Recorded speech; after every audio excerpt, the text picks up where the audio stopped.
Thomas Hunter had always known that success would bring him everything he ever wanted.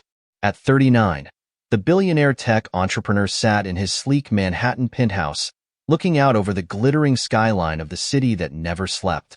The world outside was alive with energy, but inside, he felt trapped in a cage of his own making.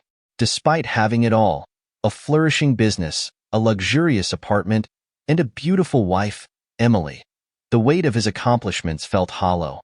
The glass walls around him seemed to close in, offering no real escape. It wasn't the things he had, but the things he didn't have, that gnawed at his soul. His mind wandered back to the days when he and Emily were college sweethearts.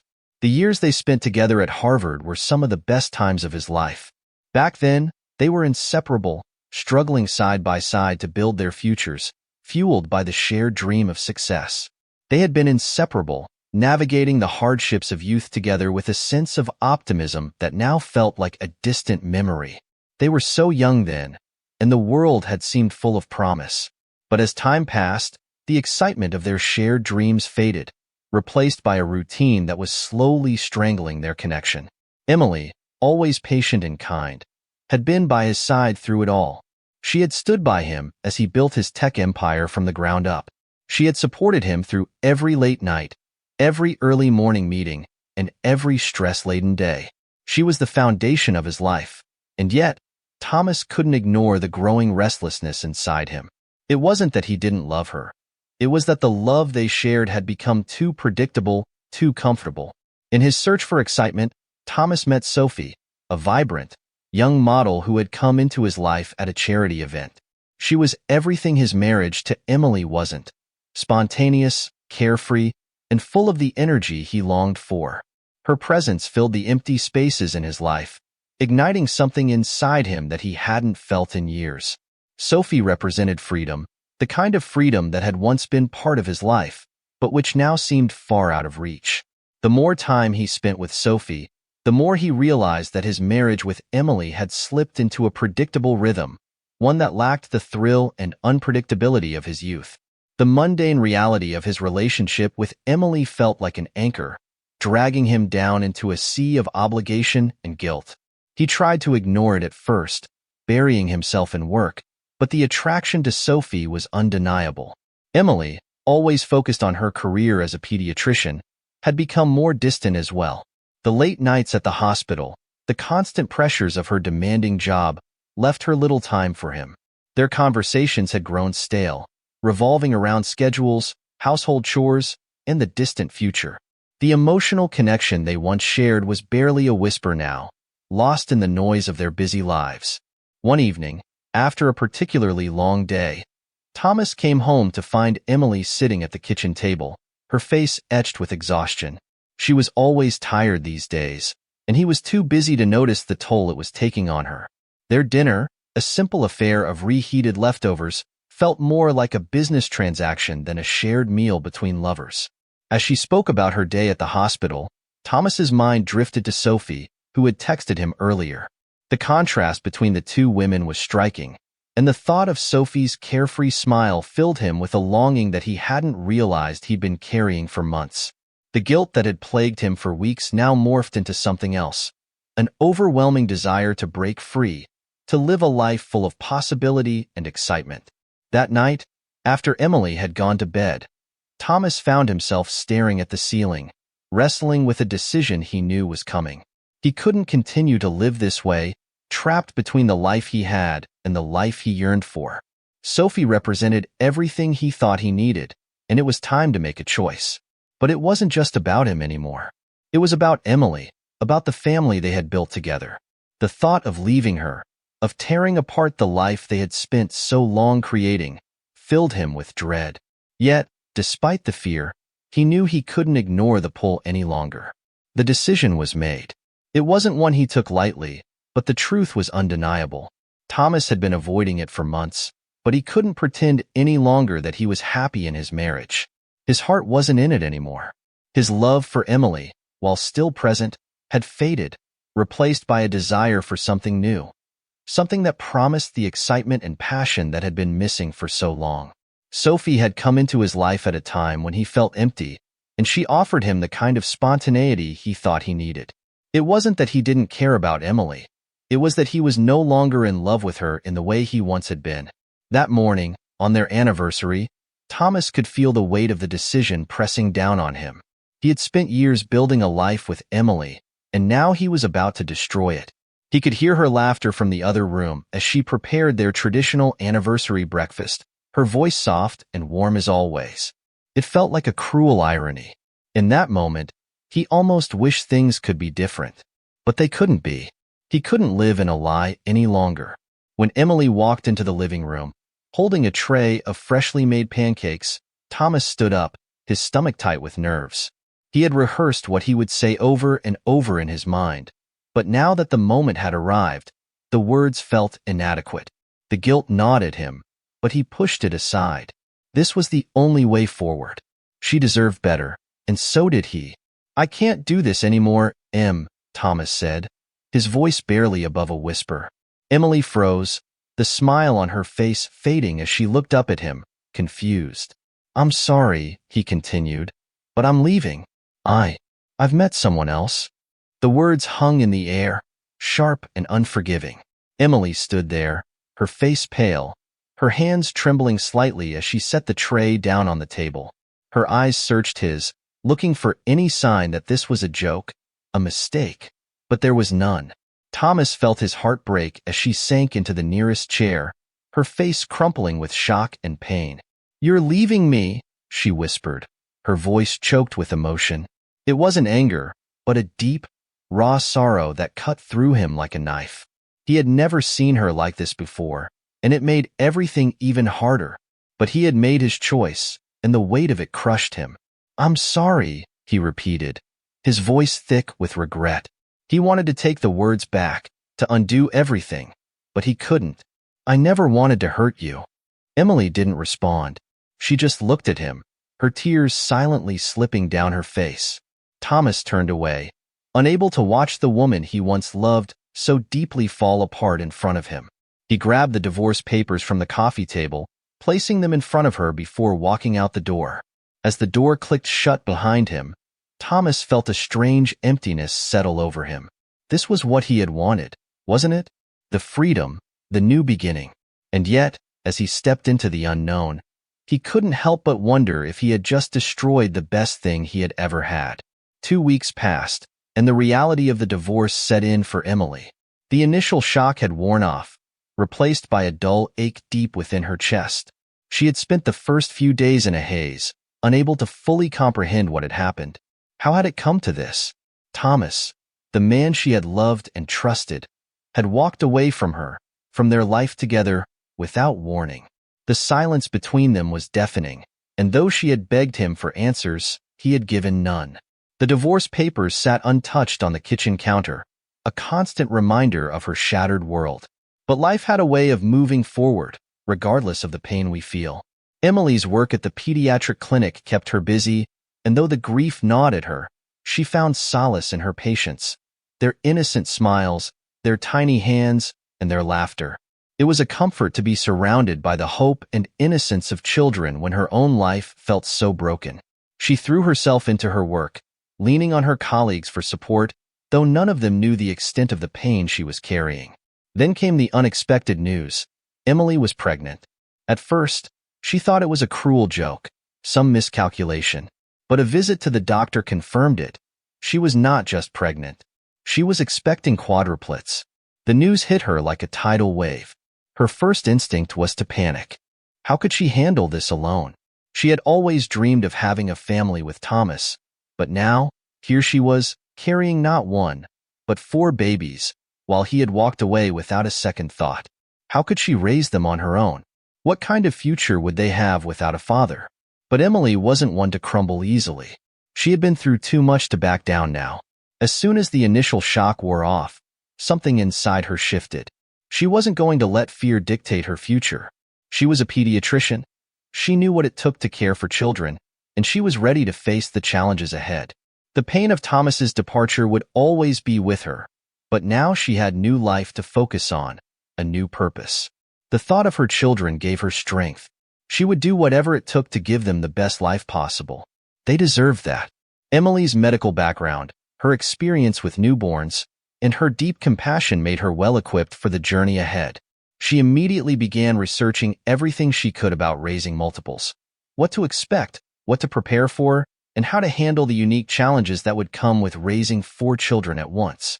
She turned her office into a nursery, making space for cribs, changing tables, and all the baby gear she would need. She made lists, checked them twice, and prepared for the future with a focus and determination that surprised even her. It wasn't easy. The physical toll of the pregnancy was draining. She spent hours in the clinic during the day and then came home to care for herself and prepare for the babies. But Emily was strong. She had always been the rock in their relationship with Thomas, the steady one, and she would continue to be the steady force in her new life. Her colleagues at the hospital supported her, and her friends offered help where they could. Slowly, she began to accept that her life was no longer the one she had planned. But she was ready to face it head-on. After all, this wasn't just about her anymore. It was about the 4 tiny lives growing inside her. As the months passed, Emily's belly grew larger, and with it, her sense of determination. The pain of Thomas's abandonment, while still present, began to fade into the background. She couldn't afford to dwell on the past. There were more important things at hand. The quadruplets needed her. And so, Emily adapted, learning how to prepare for the chaos that was to come. The nursery she had created became a sanctuary of peace in the middle of her bustling life, each item meticulously chosen to ensure the babies would have the best start in life. She took time off work in the final months of her pregnancy, dedicating herself entirely to getting ready for the babies. Her family and friends rallied around her, helping with preparations and offering words of encouragement. Emily knew they were worried about her, but she didn't need their pity. She didn't want to be seen as someone who needed rescuing. She was strong, and she would raise these children with all the love and care they deserved. The closer she came to her due date, the more she found herself thinking about Thomas. What was he doing now? Was he still with Sophie? Was he regretting his decision? Part of her wanted to reach out, to tell him about the babies, to make him realize what he had given up. But she resisted. She couldn't allow herself to dwell on someone who had chosen to leave her. He had made his choice, and while it hurt, she had to accept it and move on. The babies needed her now, not Thomas. As Emily approached her 3rd trimester, she found herself dealing with complications. The strain of carrying quadruplets took a toll on her body, and she was admitted to the hospital several times for observation. But she refused to let it slow her down. She continued to work on setting up the nursery, choosing baby clothes, and reading up on how to handle the challenges of multiple births.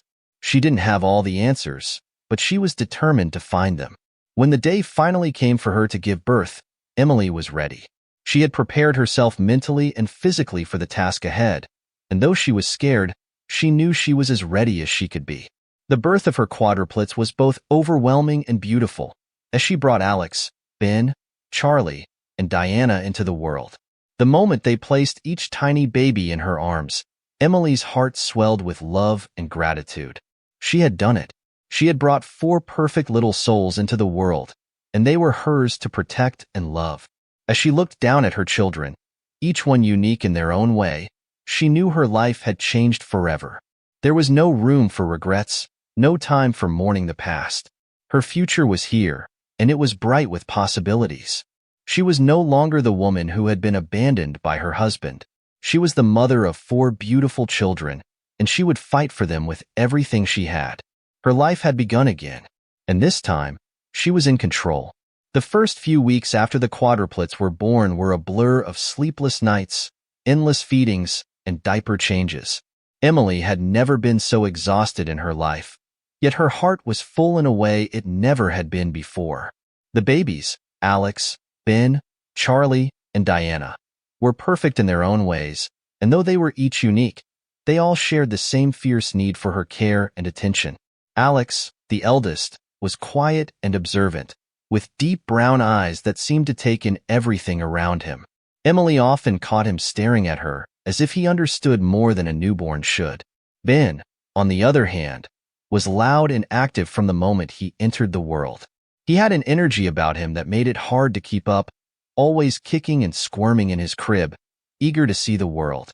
Charlie, the 3rd, was a bundle of emotions, quick to smile but just as quick to cry when he didn't get his way.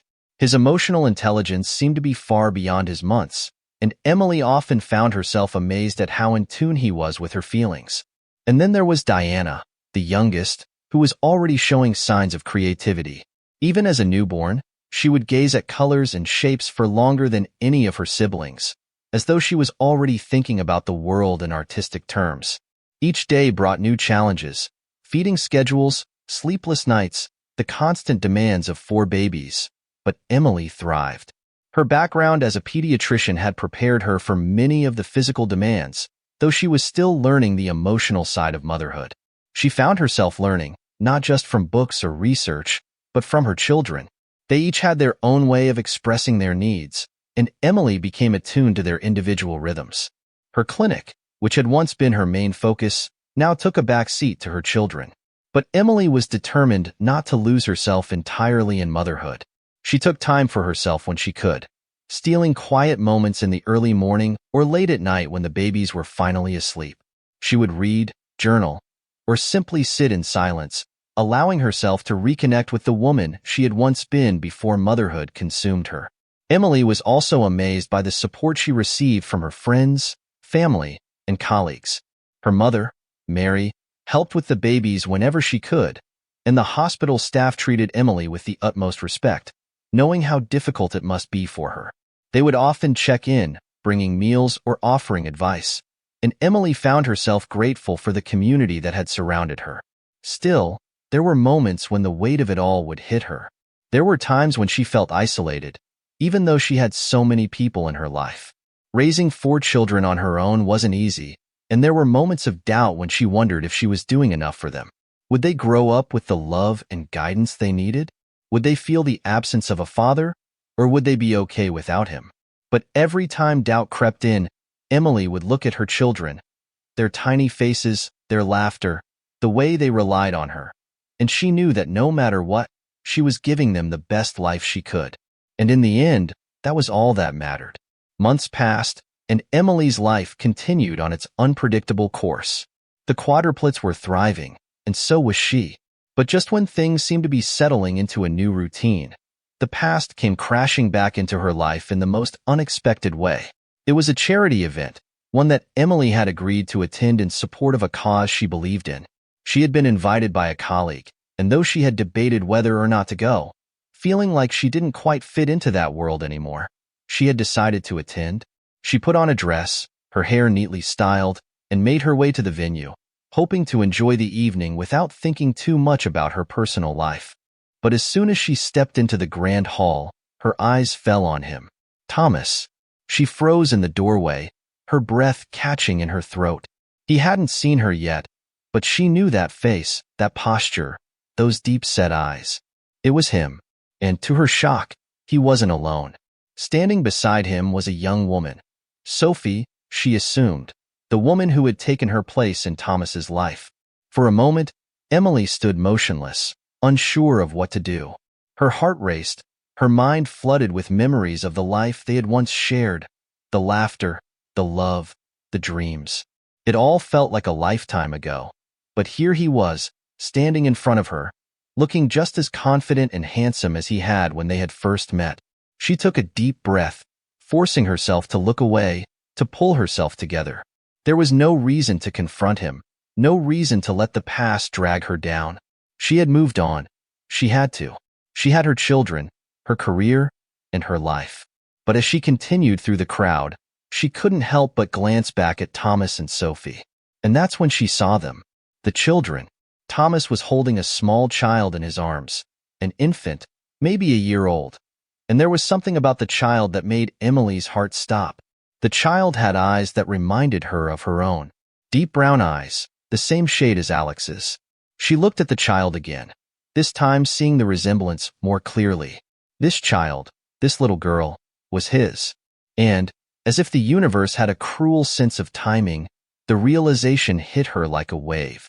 Thomas had moved on. He had found someone else, someone younger, and started a family with her. He was living the life Emily had always dreamed of having, while she was here, alone with their quadruplets, trying to make a life for herself and her children. In that moment, Emily felt a pang of something she couldn't quite identify: anger, jealousy, sadness, or maybe a combination of all three. She quickly looked away, trying to push the feeling aside, but it lingered. The hurt, the betrayal, the truth of it all. But she couldn't linger in that place for long. Not here, not now. Her children needed her, and she had no time for the man who had walked away from their lives. She turned her attention back to the event, trying to shake off the pain and regain her composure. She wasn't the same woman she had been when Thomas left her. She was stronger now, more resilient. She had built a life for herself, and she wasn't going to let his presence ruin that. But even as she moved through the crowd, she couldn't help but wonder, would he ever realize what he had lost? Would he ever regret walking away from their family? The evening at the charity event had been a turning point for James. As he watched Emily across the room, he couldn't help but feel a wave of regret wash over him. The realization that he had left her, that he had walked away from the woman who had once been his everything, hit him harder than he had expected. He had never thought it would feel like this, a deep, gnawing emptiness inside him that had grown steadily since the divorce. He had been so sure when he had made the decision to leave. His relationship with Emily had become strained, predictable, and he had convinced himself that he deserved more, that he deserved the excitement, the novelty, the freedom of a new beginning. And then came Sophie, with her youthful energy and zest for life. She was the antidote to the routine he had grown tired of. But now, seeing Emily again, with her 4 children by her side, the weight of his choices came crashing down on him. The children, his children, were all he could think about. He had heard of the Quadruplets' birth in the media, but seeing them in person, even from a distance, was a shock to his system. They were older now, and their resemblance to him was undeniable. Alex had his deep-set eyes. Ben had his strong jawline. Charlie's emotional intelligence reminded him of himself at that age, and Diana, with her quiet nature, seemed to carry a piece of him as well. They were his flesh and blood, and yet he had missed it all. He had walked away from them, from everything he had once wanted. His relationship with Sophie, despite the initial excitement, was unraveling. The novelty had worn off, and James began to realize that the life he had built with her lacked the depth he had once shared with Emily. Sophie was carefree, sure, but she wasn't the partner he had needed. She didn't understand the weight of responsibility, the sacrifices required to raise children. She was young, impulsive, and as much as he had been drawn to that, he now saw the cracks in their connection. The reality was, they were both lost in their own way, and he was starting to feel the hollowness of it. Every time James tried to reach out to Emily, he found himself caught in a storm of guilt and fear. What if she had moved on? What if she resented him too much to allow him back into their lives? What if the children, his children, didn't want him around? The pain of the divorce had faded into something different, an ache, a yearning for redemption. He wanted to be a father to them, to make up for the years he had lost, but he didn't know where to start. He didn't know if Emily would ever allow him back into their world, or if she would simply see him as the man who had walked away when things got tough. As he sat in his office late one night, staring out at the skyline of Manhattan, James realized that he had a choice to make. He could continue to bury the guilt and regret, ignoring the pain, or he could try to rebuild what he had destroyed. The thought of reaching out to Emily was terrifying. He had to face the consequences of his actions, but something inside him, some long-dormant part of him, told him he had to try. For his children, for Emily, and for himself. Weeks passed, and the pressure James had been feeling only grew stronger. He was unable to shake the image of Emily and their children from his mind. The guilt weighed on him like a heavy burden, and he realized that he couldn't continue to live in this state of regret. He had made a mistake, and though he couldn't undo the past, he had to find a way to make things right. The first step was to reach out to Emily. It was a humbling experience, sitting down to write the letter. James wasn't used to being vulnerable. He had built his empire on hard decisions, calculated risks, and self-assurance. But this was different. This was a plea for forgiveness, a request to be allowed back into the lives he had walked away from. He knew it wasn't going to be easy, and he couldn't expect anything from Emily, but he had to try. In the letter, he expressed his deepest regrets for abandoning her, for walking out on their family when they needed him the most. He apologized for the pain he had caused her, for the way he had left without explanation, leaving her to raise their children alone. He admitted his mistakes, acknowledging that he hadn't been the husband or father he should have been. But he also told her that he wanted to be a part of their lives, if she would allow it. James sent the letter, his heart pounding in his chest, unsure of what to expect. He knew Emily well enough to know that she was strong, independent, and unlikely to give him an easy path to redemption. But he had to try. A few days later, he received a response, a simple message, asking him to meet her at a park. It wasn't a warm invitation, but it wasn't a rejection either. She had agreed to meet him, and that was more than he had hoped for. The meeting was set for the following afternoon. As James arrived at the park, he felt a mixture of anxiety and anticipation. He had no idea how Emily would react. Would she be angry? Would she demand to know why he had abandoned her? He braced himself for whatever was to come, but nothing could have prepared him for the moment he saw her. Emily stood by the park bench, her face calm but guarded.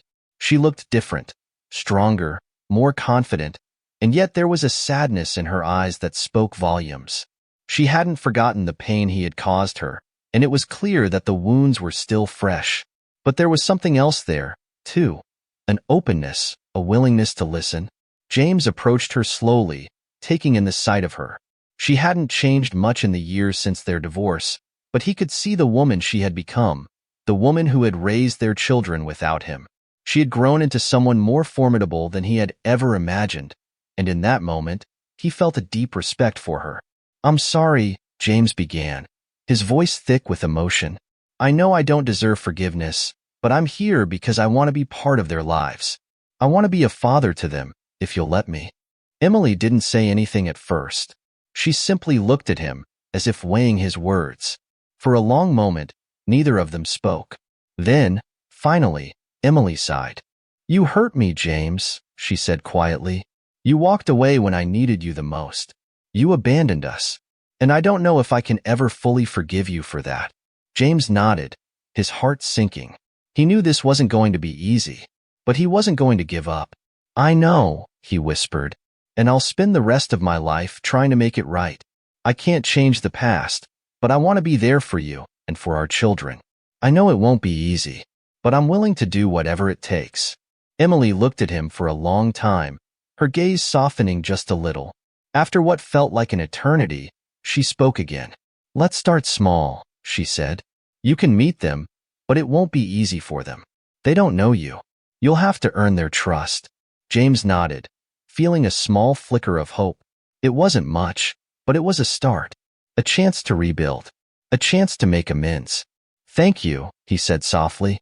"I won't let you down." And with that, James took his first step toward redemption. It wouldn't be easy, and it wouldn't be quick, but he was determined to make it right, for Emily, for their children, and for himself. The first time James laid eyes on his children, it was not an easy moment. He had imagined this day countless times since his conversation with Emily, but reality was far more intense than any of his thoughts could have prepared him for. Emily had agreed to let him meet them, but she had set firm boundaries. She made it clear that he would not be given special treatment. He had to prove himself, step by step, to them. The meeting took place in a quiet, peaceful park, a neutral ground where they could all feel safe. It was a sunny afternoon, and James arrived early, his heart pounding in his chest as he anxiously waited for Emily and the children. He had heard so much about them: Alex, Ben, Charlie, and Diana, but hearing about them wasn't the same as meeting them. When Emily arrived with the children, James almost didn't recognize them. The Quadruplets were older now, no longer the tiny infants he had seen in the tabloids after their birth. They were 8 years old, vibrant, and full of energy. They ran around the park, laughing and playing with each other, as if nothing in the world could interrupt their joy.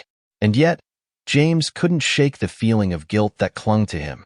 He had missed out on so much. Emily led the children to where James stood. Alex, the oldest, was the first to approach him. He had his father's dark eyes, intense and full of curiosity. Alex gave him a wary look, sizing him up as if trying to decide if this man was really the father he had never known. "This is James," Emily said gently, her voice steady, though there was an edge to it. He's your father. James could feel the weight of her words. His heart skipped a beat at the word father. It felt foreign and familiar all at once. The children stared at him for a moment, and in that silence, James found himself studying them. Ben, the second oldest, was the first to speak. He had his father's strong build, a budding interest in engineering visible in the way he observed the world.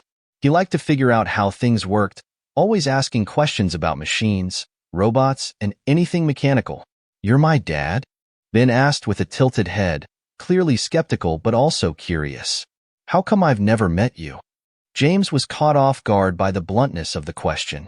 He swallowed hard, unsure of how to respond. I'm sorry I wasn't there," he managed to say, looking at Ben with sincerity. "But I want to be here now, if you'll let me." Ben didn't say anything in response. Instead, he turned his attention to his siblings, clearly unsure of how to process James' presence. Charlie, the third child, was quiet, observing from a distance. He had an almost uncanny ability to read people, to understand emotions and moods in ways most children his age didn't. His calm demeanor was striking, and James felt a pang of regret when he noticed how deeply Charlie seemed to be studying him. Diana, the youngest, was more outgoing, but there was a quiet sadness in her eyes as she approached James. She had a strong resemblance to him, though her demeanor was softer, more artistic. She didn't speak immediately, but her gaze lingered on him for a moment before she took a step back, staying close to her mother. "I know this is a lot to take in," Emily said, breaking the silence, "but I thought it was time for them to meet you. They deserve to know who you are. But understand, James, this won't be easy for them." "I know," James replied, his voice heavy with emotion, "and I understand if they don't want me around. I won't push them, but I'd like to get to know them, if they're willing to let me." Emily looked at him for a long moment, then nodded slowly. She turned to the children and smiled softly. "It's up to you, kids. If you'd like, you can spend some time with James today. You don't have to do anything you're not comfortable with." Alex, who had been quiet up until then, looked at his siblings and gave a slight nod. "I guess we can give him a chance," he said cautiously, his voice thoughtful. Ben still seemed unsure, but his curiosity won out. "Okay," he said slowly, "but you have to tell us why you left and what you've been doing all this time." James nodded, feeling the weight of the question settle heavily on his chest. "I will. I owe you all an explanation." With that, the ice was broken. For the first time, James found himself standing with his children, on the edge of a new beginning. It wasn't perfect, and it wasn't easy, but it was a start. And for the first time in a long time, he felt a glimmer of hope. The days following James' first meeting with his children were filled with emotion and contemplation. Though the encounter had been brief and somewhat awkward, it had opened a door. It wasn't a perfect reunion by any means, but it was a beginning. James knew it was going to take time.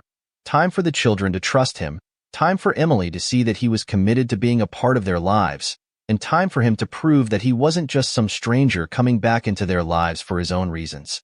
James and Emily met several more times to discuss how to navigate this new chapter. They spoke about the children's well-being, their future, and how James could slowly become a presence in their lives. Emily was still cautious, understandably so, but she saw the sincerity in James' actions. He wasn't pushing. He wasn't demanding to be a father right away. Instead, he was taking it slow, respecting her and the children's boundaries. One of the most difficult conversations they had was about the media. The quadruplets had already been the subject of public fascination ever since their birth. The media had followed every step of Emily's journey, documenting every milestone, every challenge, and now, with James reappearing in their lives, the media was bound to pay attention again. Emily made it clear that she wanted to protect her children from the intrusive cameras and relentless gossip that often surrounded their family. "I don't want the media involved," Emily said firmly. "I don't want them to think they can just exploit our children because of who their father is. If you're going to be involved, we need to keep this private. We need to protect them." James agreed without hesitation. "I understand," he said quietly. "I'll make sure that their privacy comes first. I'll handle the public side of things, manage the press, so they don't have to deal with it. Emily nodded, appreciating his understanding. It was clear that James was willing to do whatever it took to rebuild their lives, to create a safe space for their children to grow and flourish without the constant scrutiny of the outside world. But even with the agreement in place, Emily was still unsure of how to fully navigate this new reality. It wasn't just about her. This was about the children and their future. James, Emily said, her voice softer now, we can take it slow. Let's see how they react. You can spend time with them, but you need to earn their trust. It won't happen overnight. James nodded. I understand. I'll prove myself, one day at a time. And with that, they agreed on the next steps. James would continue to meet with the children, at their pace. He would stay in the background, a quiet presence, offering support when needed, but never forcing himself into their lives. The future was still uncertain, but James felt a sense of purpose he hadn't experienced in years. This was his second chance, and he was determined not to squander it. As weeks passed, James continued his slow, patient approach to getting to know his children. He respected Emily's wishes to keep things private, allowing the children to dictate the pace of their interactions with him. The bond between them didn't form overnight, but small moments of connection began to take shape. James learned their quirks, their likes and dislikes, and most importantly, he learned how to be there for them in ways that mattered. Alex, who had been the most skeptical at their first meeting, began to warm to him in subtle ways. They started talking about his interest in medicine. Alex had been fascinated with biology from an early age, often talking about his desire to become a doctor. James, despite his tech background, found himself drawn into Alex's passion, offering advice and sharing his own experiences with learning and growth. It wasn't much, but it was a start. Alex had begun to see James not just as a stranger, but as someone who was interested in his life. Ben, with his natural curiosity about technology and engineering, found common ground with James when they began discussing robotics. They would often spend time together, building small projects or simply brainstorming ideas. James was impressed by Ben's ingenuity, and Ben, in turn, began to see his father as someone who understood his world. They had a quiet bond, one built on shared interests and mutual respect, but it was growing stronger each day. Charlie, with his intuitive grasp of emotions, was a bit more distant, though he was never unkind. He often watched James from a distance, his sharp eyes always assessing, always thinking. James didn't push, but he made an effort to speak with Charlie about his feelings, creating a space where Charlie could express himself without judgment. In time, Charlie began to open up, sharing his thoughts on the world, on life, and on his family. It was a tentative bond, but it was real. Diana, the youngest, was the most expressive of the four. She had a natural talent for art, and she would often show James her latest drawings, full of color and imagination. James was struck by the beauty of her work, and he made sure to encourage her creativity. It wasn't just about being her father. It was about showing her that he valued who she was. Diana responded with a shy smile, her trust in him building, little by little. Emily watched all of this from the sidelines, her heart both heavy and hopeful. She had never imagined this moment. James, the man who had once abandoned them, slowly becoming a part of their world again. It wasn't a perfect reunion, and it wasn't without its struggles, but there was progress. The children were beginning to understand James, not as a distant figure from the past, but as a present and willing father. They were beginning to accept him, in their own time and way. And though Emily had once believed that there was no place for James in their lives, she began to see a glimmer of possibility. He was trying. He was present. He was proving that he wanted to be there, for them, for the children, even if it was in small, quiet ways. Months passed, and James continued to earn the trust of his children, one step at a time. The bond they were building was not perfect, nor was it easy, but it was real. It was a bond forged through time, patience, and understanding. James had come to appreciate the small moments, the quiet conversations, the shared experiences, the laughter. They were all things he had missed, things he had taken for granted before, but now he understood their importance.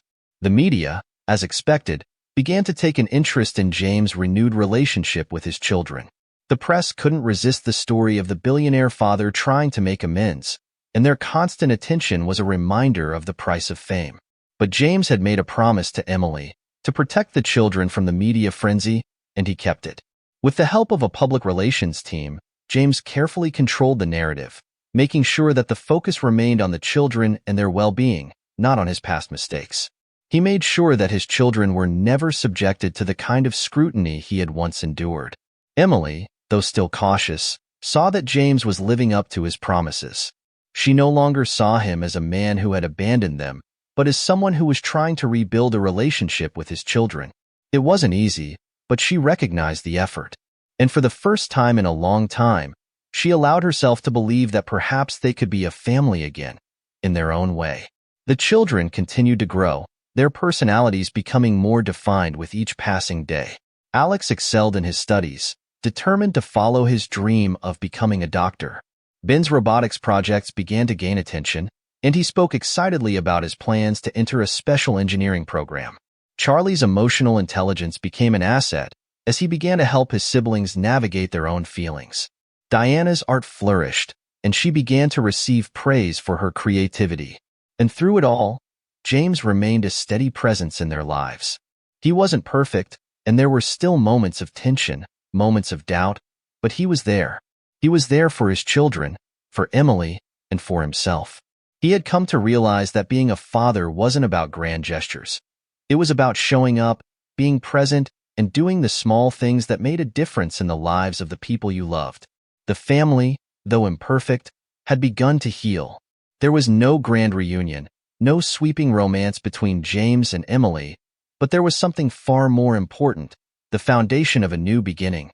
It wasn't the life James had once envisioned, but it was a life he could embrace, a life where his children knew him, where they could build memories together, and where they could move forward together. And so, as they gathered in the park one afternoon, watching the children play, James looked at Emily, his heart full. There was still much to be done, many more challenges to face, but for the first time in a long time, he felt a sense of peace. The journey was far from over, but it was a journey worth taking, together. Thank you so much for following this emotional journey until the end. We hope you enjoyed every moment of the story and felt connected with the characters as they navigated through their challenges and growth. If you love the story and want to see more, don't forget to hit like, subscribe, and turn on the notification bell so you never miss out on upcoming videos. We truly appreciate your support. Feel free to share this story with your friends and family if you think it's worth spreading. See you in the next story.